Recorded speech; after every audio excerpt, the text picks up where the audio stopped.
Hello,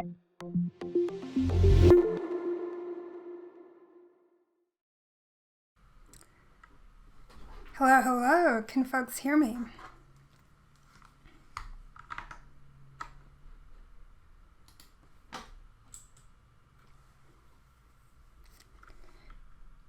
All right, y'all, just one moment. There's always tech support that we have to do.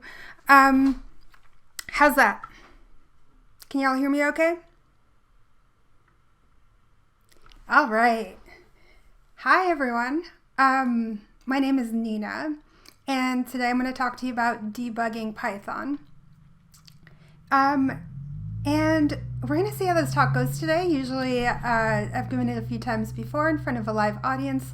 I've never live streamed it before, so a lot of the tooling that I use in my presentation software is kind of optimized for a projector. Yeah, hopefully it goes well and you all learn something new today. So let's kick things off.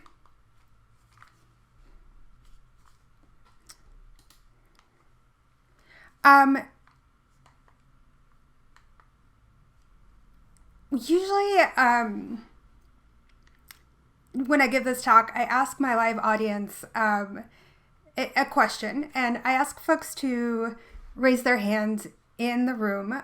Instead, maybe y'all can chime in over chat. So when you're writing Python, if you run into a bug in your code, how many of you use print to debug your code? I definitely do. I have in the past. If you do use print to debug your Python code, you're in the right place. And just out of curiosity, how many of you use tools like PDB or IPDB? How many of you use the debugger in your IDE? If you folks that are tuning in are anything like my live audience, I would say 80% of folks use print. And maybe 20% use a debugger. So if y'all in chat are kind of in that same ratio, I think y'all are going to learn something new today. And the slides are available at nina.to/LCC2020. So please feel free to download them, follow along with them. There are plenty of links throughout. Just note that if you want to follow the links, you're going to have to download the PDF. Cool. So I also think it's kind of fun to try something in this talk. If you're learning new stuff, please feel free to share it on Twitter. The conference hashtag is LCCconf2020, and you can tag me if you like. I'm on Twitter at nnjaio. And a little bit about me. Who am I? I work at Microsoft as a Python developer advocate, so my focus is on making Azure and VS Code better to use for Python developers everywhere. And I've written software for over a decade now at companies like Meetup, Reddit, and HBO, and I've worked on projects big and small in a wide variety of organizations.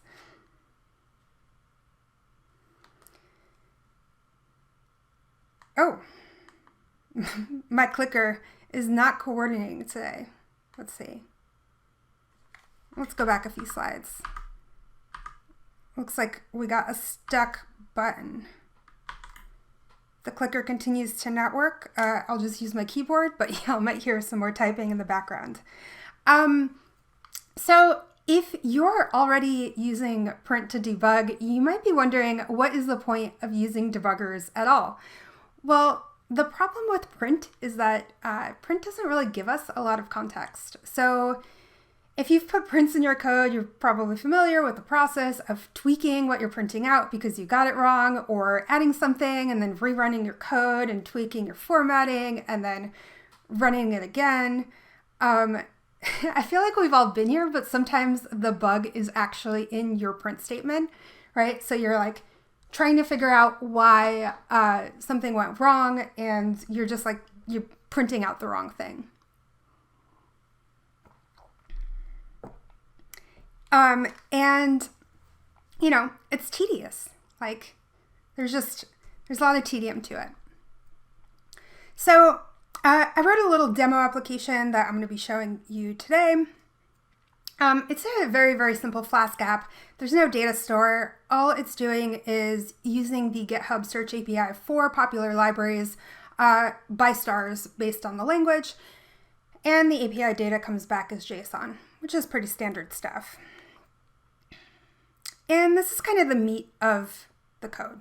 So we're going to call an API and get some JSON. We have some query parameters. We make the request, we get a response, we check the HTTP status code, and then we get back our JSON and we do something with it. So pretty straightforward.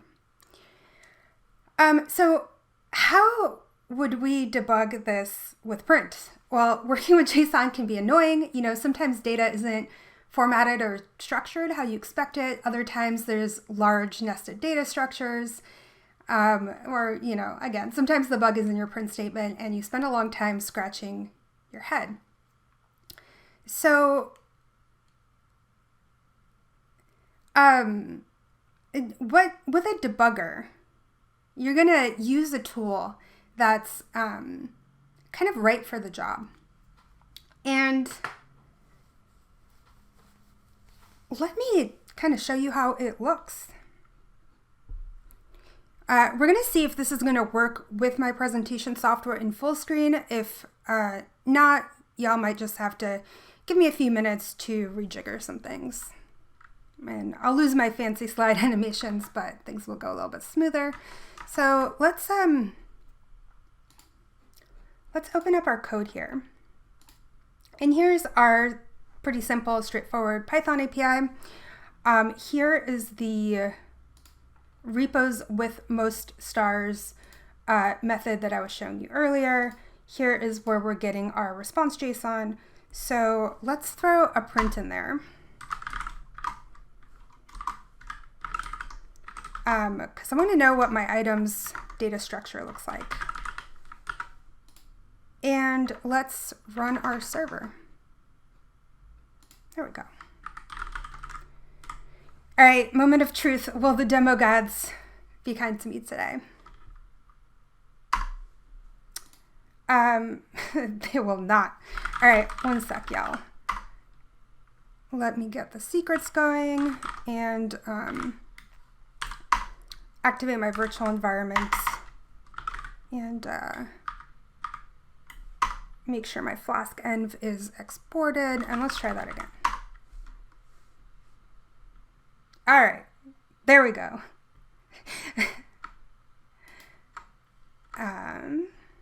And let's see what this app looks like.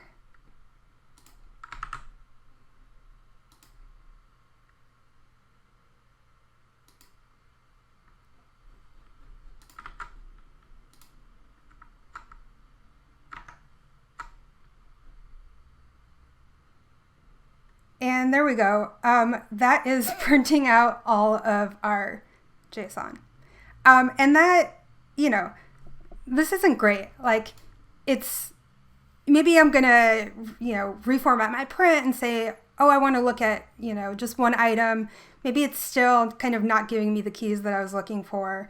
And yeah, this is print debugging. I think we're all familiar with it. So let's talk about the debugger. In Python 3.7, there is a new method called breakpoint. Before Python 3.7, things look a little bit different, but I'll give you some guidelines about how to set that up as well. But since I'm using Python 3.7, I can just add a breakpoint and remove my print. And let's try running our application again. Detected a change, but I'm just gonna kind of restart it for kind of for clarity. There it goes. So it's gonna say that it's running, and then just so I don't have to go back and forth from the browser, I'm just gonna curl my server, which is kind of the same thing as hitting it. And you'll see that we now have this prompt. So we have a prompt here that says PDB, and kind of an arrow showing kind of what line we're on and what file we're in as well, and what method. So this is a little bit different, right? Where I am, I can just start typing interactive commands. So I already got my items back from JSON. This is a dictionary. I can check its length. I can just get one out of the list if I don't want to work with the whole list, for example. I can pretty print that item now. So let's say I wanted to see the dictionary in a little more of a human readable way. Cool. So, already that is far, far more readable. I can take a slice. For example, if my data set is very large, maybe I want to work with 3 items so that I am able to like still iterate through them and do what I need to do, but not have to work with a giant data set. One thing you might have noticed about this terminal is I can only type in 1 line at a time. When I press enter, that command is run. There's also a built-in interact command. And when I type that in, I get this nice prompt that says I've gone into interactive mode. But all of a sudden, the prompt here changes to 3 arrows. And for those of you who code Python, you'll see that this looks a lot like the Python REPL. And it is. So in this REPL, you have access to all of the variables that got set up to this point. And you are also able to interact with them with like code that takes up multiple lines. So let's say I wanted to loop over, like just take a slice of 3 items and print out, let's say like the item URL. Let's see if this works. Cool. So now I'm able to work really quickly with a much smaller data set. To exit interactive mode, just like you would quit the Python debugger, you hit Control D. It'll say exiting interactive console. And if you want to quit the debugger again that we got kicked out to, you could just hit Control C or do C to continue. Cool. So that is a little tour of what debugging looks like. And with a debugger, you're using a tool that's made for the job. So a debugger is going to drop you in at the point of execution. It's going to allow you not just to see like a string representation of what you're trying to examine, but actually allow you to call it, examine the arguments given to a function. You can examine other values and variables in the scope, and a lot more. This allows you to easily explore the state of the running program. You can write new snippets of code, you can experiment to your heart's content, and you can even save those snippets and add those to your code later on, which is a workflow that I use pretty regularly. A lot of folks that are starting out in Python are afraid of using debuggers because it seems like there's too much overhead and using print is so familiar, but I really want to show you that there's nothing to be afraid of. You can get started with debuggers in no time at all, and it's really going to supercharge how you write code and how you find bugs, and you won't have to clean up print statements littered all over your code to examine the state of multiple objects. I would say that once I gave up using print to debug, my productivity as a programmer really increased, and yours can too. So when I showed you using the debugger, that was a little bit better than print, right? And adding that debugger statement, it wasn't that hard. You can use that breakpoint method in Python 3.7, and then you also have access to a lot of useful things that you might have in the Python REPL. For example, the dir command that lets you see what methods are available on on an instance. You can pretty print. You can really kind of do a lot and move around the code base. So a brief summary of what you're going to learn today. We're going to talk about why you should use debuggers. We're going to talk about breakpoints and other debugger fundamentals. I'm going to give you a little overview of my workflow. We're going to cover some tools like PDB, IPDB, and IDEs. We're going to talk about breakpoint in Python 3.7. I'm going to give you some demos and tips and tricks and a little bit of guidance on when to use what. But, a quick disclaimer, there are a lot of tools and workflows available for debugging. I'm going to show you the workflow that I use. And that doesn't mean that it's the right one or the only one. So choose what's best for you.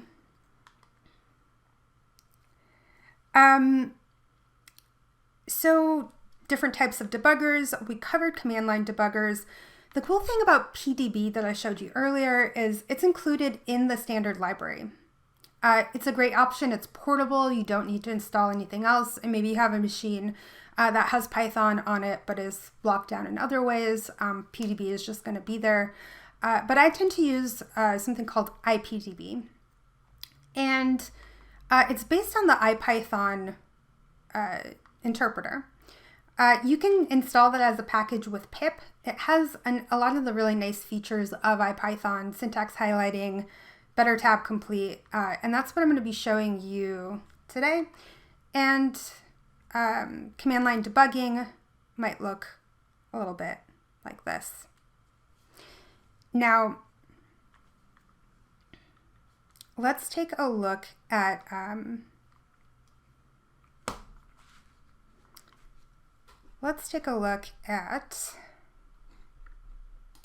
IPDB.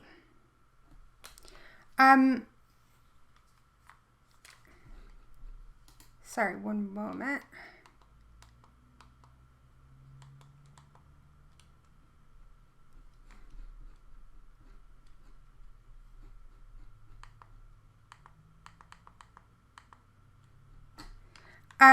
The other option available, so if you're not comfortable in the CLI or you prefer graphical tools, there are still plenty of options available. I'm going to be showing you VS Code today because that's what I use for my daily editor, but there is also PUDB, which is a graphical CLI. There are IDEs like VS Code, there's also PyCharm and lots of others, and a graphical debugger might look something like this.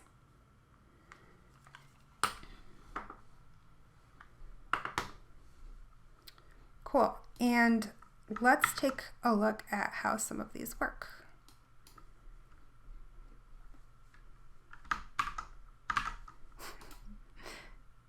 Sorry, y'all, you're gonna have to be a little bit patient with me.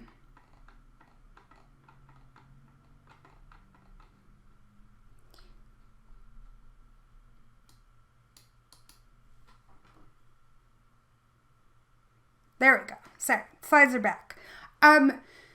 So the foundation of either of these methods is of debugging is really the breakpoint. And you can consider a breakpoint like a trap. So just, imagine you're walking along, you're executing your code line by line, and you trip on something and you need to stop. So that's a breakpoint. It's going to stop the flow of execution in your program. Python 3.7, use breakpoint.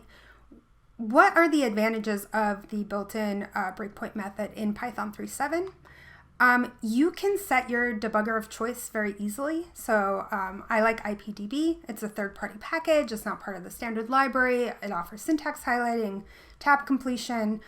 With breakpoint, we can set our debugger of choice from an environment variable called Python breakpoint. And it's really easy to change it later if I feel like it, switch it out in the future, maybe something better comes along. So it's already a great reason for upgrading. And there are some other advantages to breakpoint. So using breakpoint, you can set an environment variable called Python breakpoint equals 0. And that's going to skip any breakpoints at execution.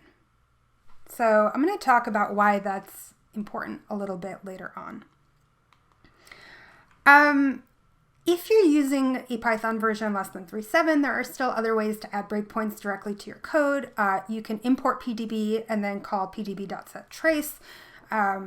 You might see something a little bit unfamiliar here. I'm using a semicolon to put 2 lines of Python in one. Since this code shouldn't end up in production, it's kind of okay to use this one-liner. You can use IPDB the same way. You can also set breakpoints interactively, and you can run PDB as a module with the -m flag. So you're going to type in where you want your breakpoints to be. I'm not going to cover that approach because I don't use it, but kind of is what it is. Note that with option 1, the breakpoints are a little bit harder to disable. You might have to comment them out if you don't want that particular breakpoint to be triggered. With option 2, if the code moves around, your breakpoint, the line numbers might start to change. Again, I prefer the first method exclusively, but to each their own. So this might kind of feel like a lot, but there are really only a handful of debugger fundamentals. And the important concept here is that you can learn more about the tool as you use it. But there's only really a handful of commands you need to learn to be productive. And I think a lot of folks who are new to debugging kind of fall into this pitfall of like, there's so much that I need to learn, it's overwhelming, but really just learn about a small subset and then learn more as you need it. So the 5 most important commands for debugging in Python, there's L for list or LL for long list. There's N to go to the next line. There's S to step into. So if there's a method being called, you can enter into it. Otherwise, just go to the next line. C for continue, to go to the next breakpoint or until the program finishes executing. And then lastly, H for help with an optional command. So if you forget, a lot of the documentation that you need to use the tool is built in, which is nice.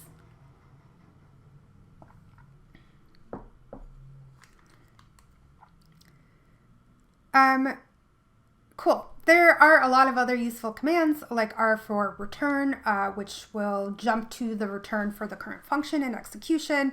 That might be useful if there are multiple returns and you don't necessarily know which one is going to get triggered. J will jump to a line, which can help you break out of a loop. And I made a cheat sheet that's available to download. There should be a link to the cheat sheet. If there's not, I will drop one into the chat afterwards. And for those of you who are paying attention, my cheat sheets do match my hair. Cool. So let's take a look at another demo. And we're going to use IPDB this time.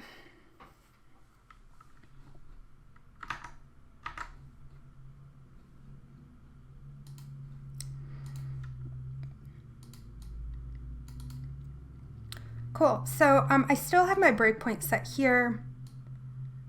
For the time being, I'm going to move it up to right after the method definition so that kind of have a little bit more to work with. And remember that we want to set an environment variable called Python breakpoint with the debugger that we want to use. So in this case, it's going to be IPDB. And then let's run our server. And then, sorry, y'all. My computer's lagging a little bit. I'm going to hit it again with curl so I don't have to open a browser window. Cool. So, this looks a lot nicer, doesn't it, than the first time that we looked at PDB. There is syntax highlighting. There's a little bit more useful information before the REPL here. So it kind of shows us what line we're on and a little bit of context as well. So we're currently at line 25, where we are getting the query back from the create query method. So let's take a look at it and see how it works. To do that, we use S, for step. You can type the full commands if you want to, but it should take you only a little bit of time to kind of remember the short codes. So S will step into the create query method. I can use A for args to show me what arguments were passed into this method. And then I can hit N for next to start stepping through the code line by line. Now, this is something that you might run into, and it's an issue that I kind of still run into all the time. Let's say I wanted to take a look at the query variable at this point. Do you think that query is set at this point or not? You might think it is. We're on line 18, but actually query is not defined. I have to step over one more time, right? So this line 18 has to be executed in order for the query variable to be available. Cool. So I can hit R or enter R to go to the return straight away. Not particularly useful for the super short method, but definitely useful once your code gets more complex. And then I'm going to hit N to kind of go to the next line. And because that create query method has returned, it's just going to pop me up the stack back to the repos with most stars method. So I can hit N again to kind of keep going through this line by line. Remember that I can hit L to get more context around where in the code I am. And yeah, let's take a look at some other nice features of IPDB. So let's say I wanted to work with, let's kind of go down to where my items come back from the response JSON, and pull out a single item. Now, let's say you don't necessarily want to go back and forth from the API documentation, and let's say I want to get the number of stars that each particular repository has, and I don't necessarily remember what key that data is contained in. So I can access item, and I can do a double quote to show that I'm looking for a key in a dictionary. And in IPDB, I can press tab and get some tab completion here, which may or may not work because my computer is a little bit overloaded. There we go.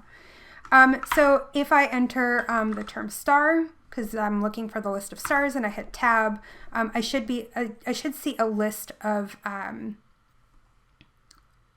what keys are available that match what I typed in, which is super nice. For some reason, the number of stars that a repository has is called stargazers. So maybe this is just a weird artifact of the GitHub API, but there we go. Cool. So much nicer, right? Pretty cool. Certainly a lot more powerful and feature-rich than PDB. I'm going to continue to kind of kick us out from our breakpoint, so we'll see that the server is back. And if you tried to access at least my development server, where there's only one instance running, while the breakpoint was activated, remember that we paused execution, and so the server would be unresponsive. Cool. So I'm going to Control C and kill that server, and then I'm going to take out our breakpoint here.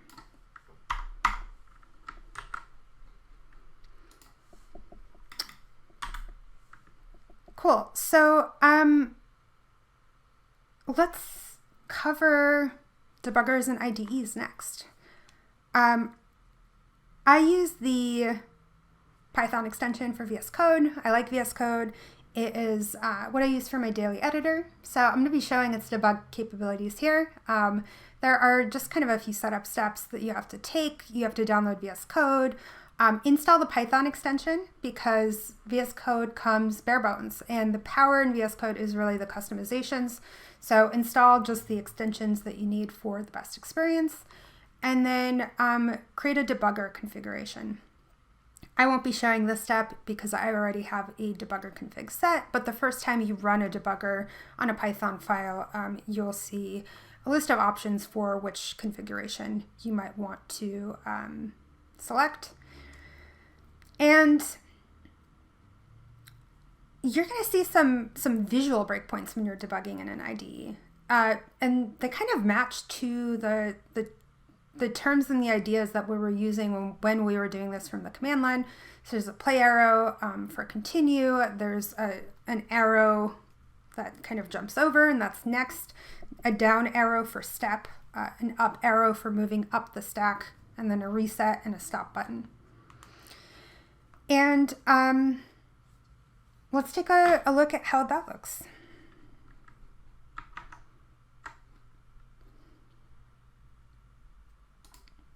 Cool. So when we were using the CLI tools, we had to explicitly set a breakpoint in our code. When we're debugging with a graphical tool, you're going to notice something called the gutter. So where I see my line numbers, if I hover over on the left-hand side, I'll see kind of this little dim red arrow, and or dim red circle, and I can just click to the left of the line number to set a breakpoint.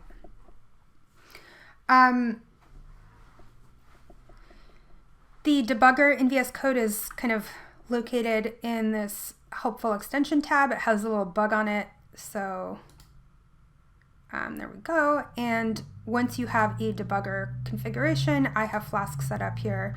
I should just be able to kick this off.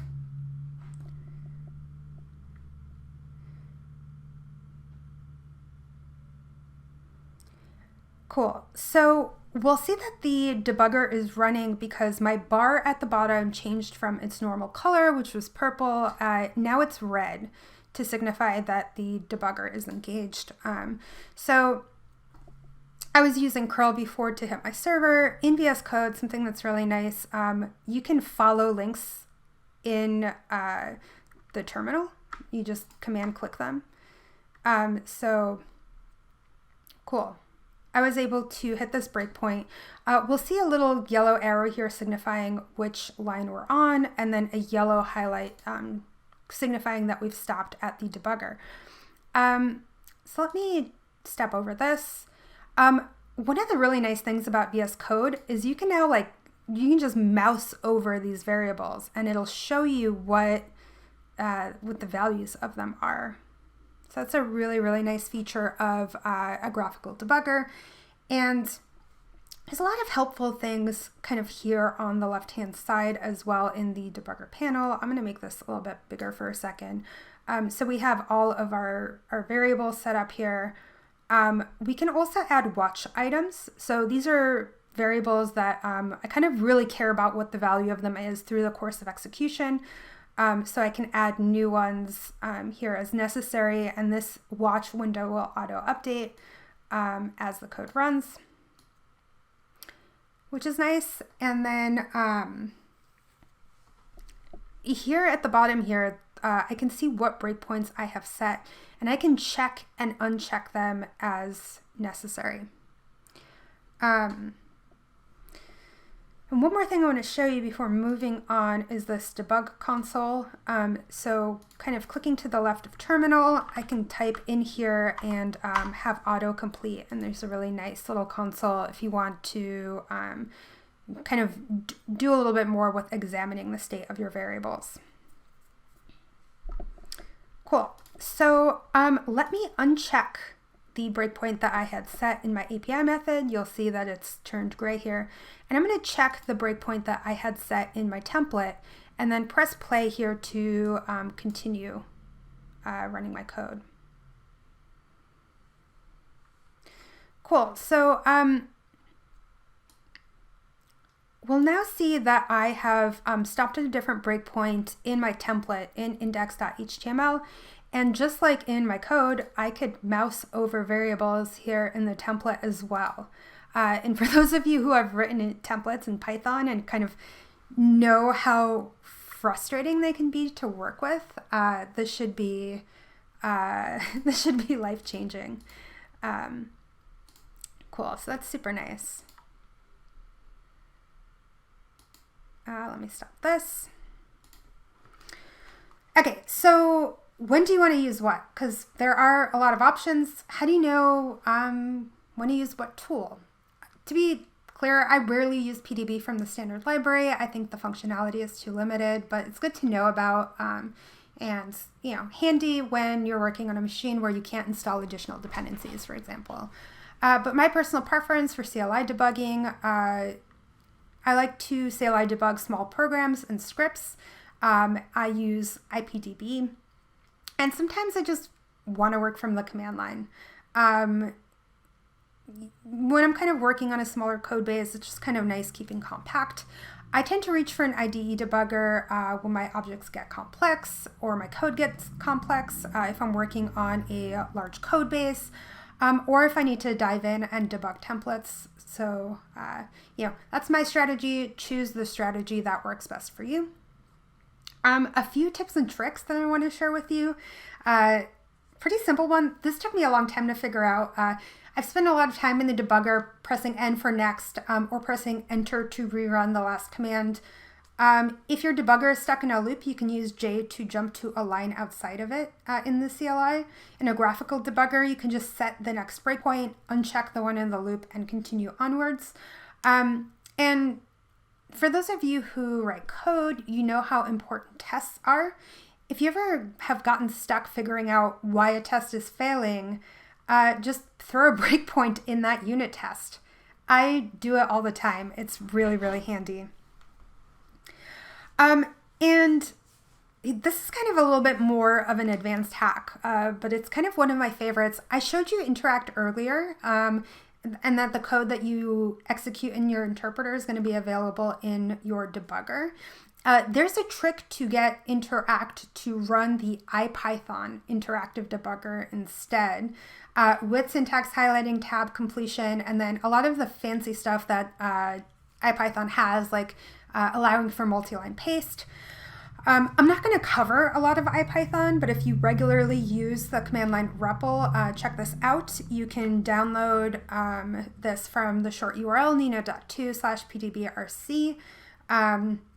And you can get really, really fancy with your PDBRC file. Ned Batchelder has posted his online, and he has a lot of really useful aliases like NL to both go to next and print the nearby lines for context. So I don't have time to demo this today, unfortunately, but check it out if you're interested. And then you can also debug Jupyter notebooks in VS Code. This was originally released in the fall of last year. It's part of a suite of really nice Jupyter notebook support. So really extra exciting for data scientists in the audience. Cool. So that was all the fun stuff. Let's talk about a few of the gotchas. You really don't want to leave breakpoints in your production code. Why? Because just like I showed you earlier, it can halt your whole running program, and you don't want to be the person who's responsible for that. So if you use Python 3.7 and breakpoint, you can use an environment variable to prevent that, but it's still a best practice not to commit code with breakpoints in it at all. And a good way of getting around that is to use a git pre-commit hook. Pre-commit hooks are going to prevent commits that match certain conditions, and that sounds very hard, but there's a library that does it for you. pre-commit.com. It's written in Python. You can just pip install it, and it comes with a a debug statements hook that you can enable. And the hook does the smart thing. It doesn't just check for keywords in a file. It uses the Python AST module to check for imports, check for debug statements, and also check for the new Python 3.7 breakpoint method. This is nice because it's going to be a lot easier to future-proof as Python, the language, grows. And it's easy to set up other pre-commit hooks, for example, running a linter, checking for trailing whitespace or unused imports, etc. Cool. So to wrap things up, by now you should have an understanding of how debugging works in Python, as well as a pretty good overview of the tools available, from PDB in the standard library to graphical debugging in IDEs. And you kind of have to remember that fixing bugs is a process of confirming one by one that the things you believe to be true about the code are actually true. And when you have found an assumption that isn't, you found a clue. So using a debugger in your own software is a way of supercharging your productivity, whether you're writing your code for fun, school, or work. And I hope I've given you the confidence to allow you to say goodbye to print and hello to the debugger. There are some additional resources in the slides. You can download them. There's an interactive PDB tutorial, Python 3.7's new built-in breakpoint. All of these are in the slides. Just download the PDF to follow the link. And thank you all so much. Here's a link to the slides. Please follow me on Twitch. I'm nnjaio if you want to check out some of my code streams, or follow me on Twitter at nnja. You can also check out Python at Microsoft if you're interested at aka.ms/LCC2020. And really appreciate y'all for coming to hang out and coming to watch. So thanks so much.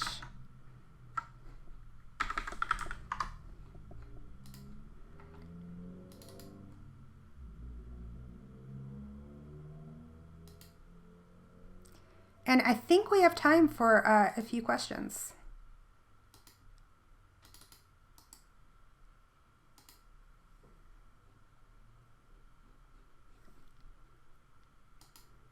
But let's see what our lovely hosts have to say.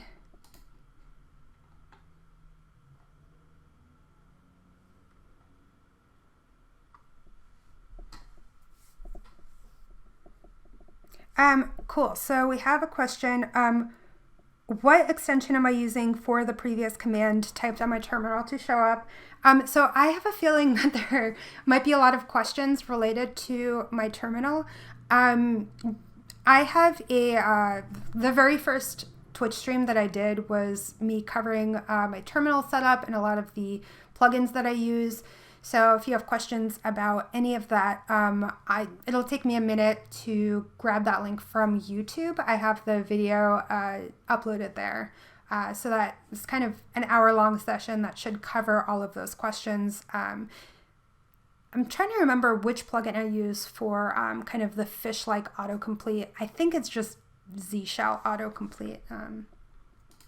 Let's take a quick look.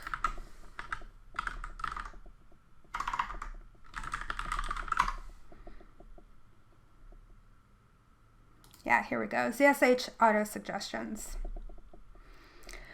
Let's see. Someone has a question about namespace collisions between variables named S and N and debugger commands. I kind of rule of thumb for Python is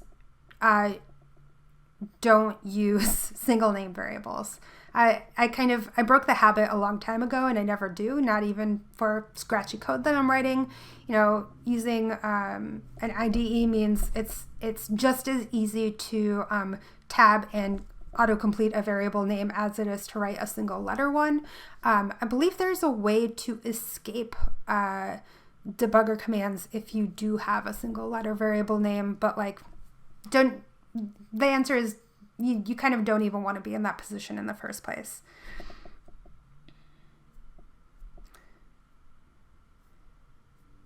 Isn't getting rid of breakpoints going to take just as much time as for the print statements? So if you're using Python 3.7's breakpoint command, you can set an environment variable flag that allows you to skip over any breakpoints in the code. So you don't have to remove them, but you shouldn't check them in, just like you shouldn't check in a print.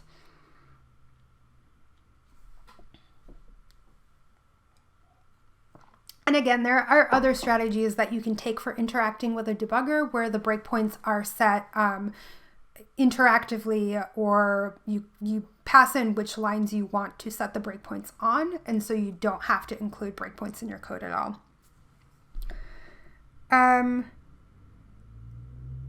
You're realizing that the debugger tells you in one step what dumping would eventually tell you in many, many steps. Yes. Yeah, that's like the big brain conclusion of this talk. I really resisted using a debugger for so long because, you know, like the documentation is overwhelming, but it took me a little bit of time to figure out that there's really just a small subset of commands that I need to use to be able to be productive.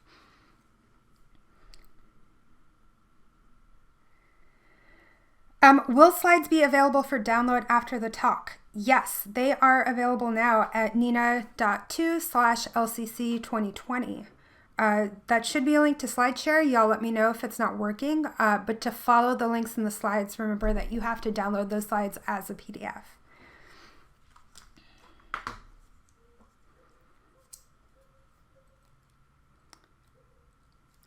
Cool. Thank you so much for whoever found the video for my terminal setup. Much appreciated. Do you folks have any other questions, or are you quiet while you're kind of absorbing it all and soaking it in?